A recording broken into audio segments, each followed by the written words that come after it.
Hello, তোমরা সবাই কেমন আছো? আজকে আমি তোমাদের গান শোনাবো না। আজকে আমি তোমাদের একটা গল্প শোনাবো। সেই গল্পটা লিখেছিলেন রবীন্দ্রনাথ ঠাকুর। রবীন্দ্রনাথ ঠাকুরের ছোটদের বই যেটা সহজ পাঠ, সেই সহজ পাঠে ওই গল্পটা আছে। আজকে আমি ভাবলাম তোমাদের ওই গল্পটা পড়ে শোনাই।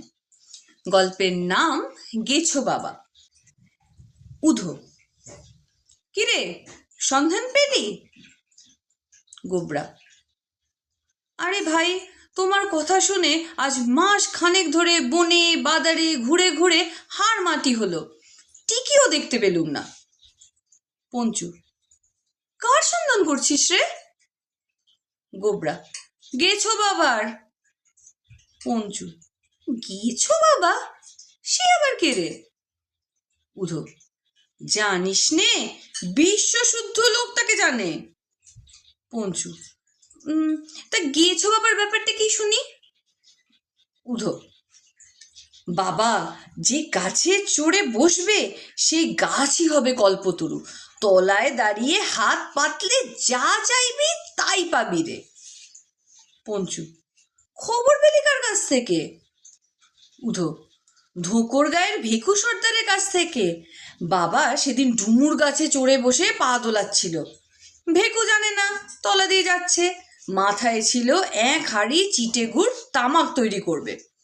বাবার পায়ে ঠেকে তার হাঁড়ি গেল টলে, চিটে গুড়ে তার মুখ চোখ গেল বুঝে। বাবার দয়ার শরীর বললে, ভেকু তোর মনের কামনা কি খুলে বল। ভেকুটা বোকা, বললে, বাবা একখানা টেনা দাও, মুখটা মুছে ফেলি। যেমনি বলা অমনি গাছ থেকে খসে পড়লো একখানা গামছা। মুখ চোখ মুছে উপরে যখন তাকালো তখন আর কারো দেখা নেই।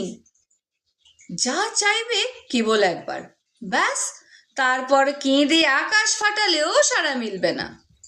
পঞ্চু: হায় রে হায়, শাল নয় দোশালা নয়, শুধু একখানা গামছা, ভেকুড়ার বুদ্ধি কত হবে। উধো: তা হোক, ওই গামছা নিয়েই তা দিব্যি চলে যাচ্ছে। দেখিস নে, রথতলার কাছে অত বড় আটচালা বানিয়েছে। গামছা হোক, বাবার গামছা তো।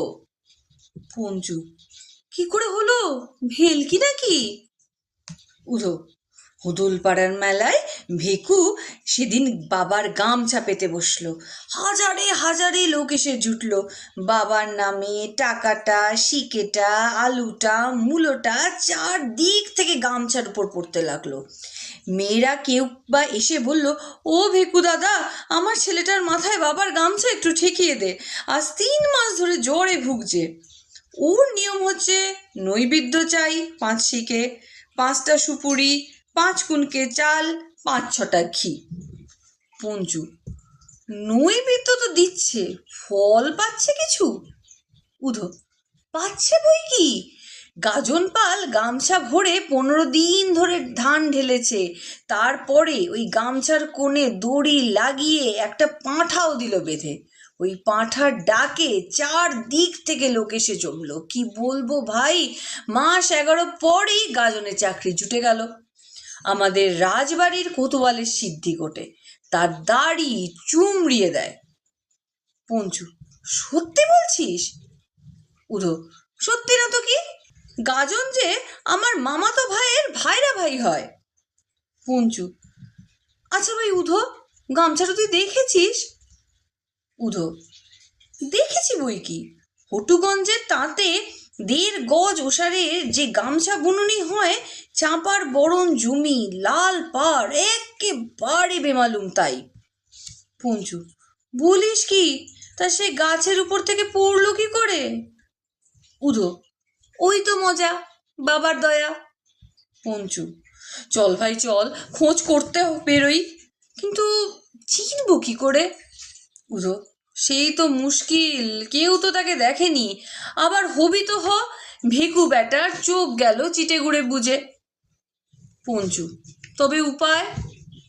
উধো: আমি তো হাটে ঘাটে যাকে দেখছি তাকে হাত জোর করে জিজ্ঞাসা করছি, দয়া করে জানাও তুমি কি গেছো বাবা। শুনে তারা তেড়ে মারতে আসে, একজন তো দিল আমার মাথায় হুঁকোর জল ঢেলে।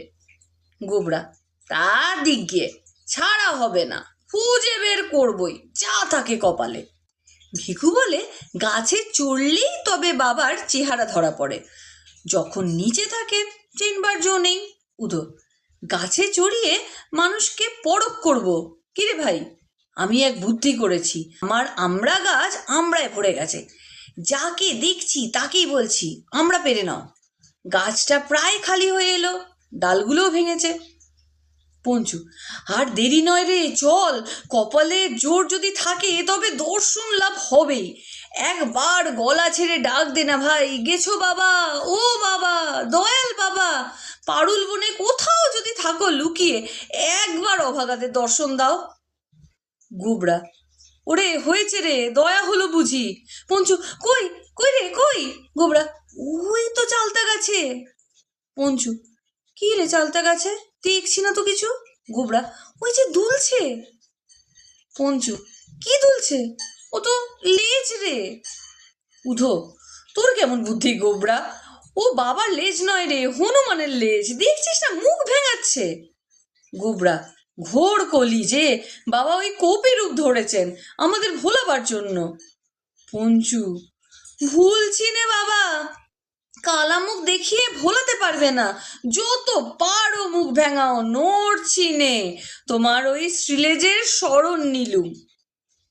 গোবরা: ওরে বাবা যে লম্বা লাফ দিয়ে পালাতে শুরু করলো রে। পঞ্চু: পালাবে কোথা, আমাদের ভক্তির দৌড়ের সঙ্গে পারবে কেন? গোবরা: ওই বসেছে কয়েক বেল গাছের ডগায়। উধো: পঞ্চু উঠে পড় না গাছে। পঞ্চু: আরে তুই ওঠ না। উধো: আরে তুই ওঠ। পঞ্চু: অত উচ্চে উঠতে পারবো না বাবা, কৃপা করে নেমে এসো। উধো: বাবা তোমার শ্রীলেজ গলায় বেঁধে অন্তিমে যেন চোখ মুদতে পারি, এই আশীর্বাদ করো। এই হলো গল্পটা। তোমরা জানিও তোমাদের গল্পটা কেমন লাগলো। রবীন্দ্রনাথের সহজ পাঠ, এটা আমরা সবাই পড়েছি। এখন সহজ পাঠের যতগুলো ভাগ আছে সবগুলো ভাগ একসাথে করে সহজ পাঠ সমগ্র হিসাবে পাওয়া যাচ্ছে। প্রথম ভাগ, দ্বিতীয় ভাগ আর তৃতীয় ভাগ, সব ভাগগুলো নিয়ে আমি সেটাই কিনেছি কলকাতা থেকে। তো তোমরা অবশ্যই জানিও তোমাদের গল্পটা কেমন লাগলো। এরকম আরো গল্প নিয়ে আমি পরে আসবো। চলো, ভালো থেকো, টাটা।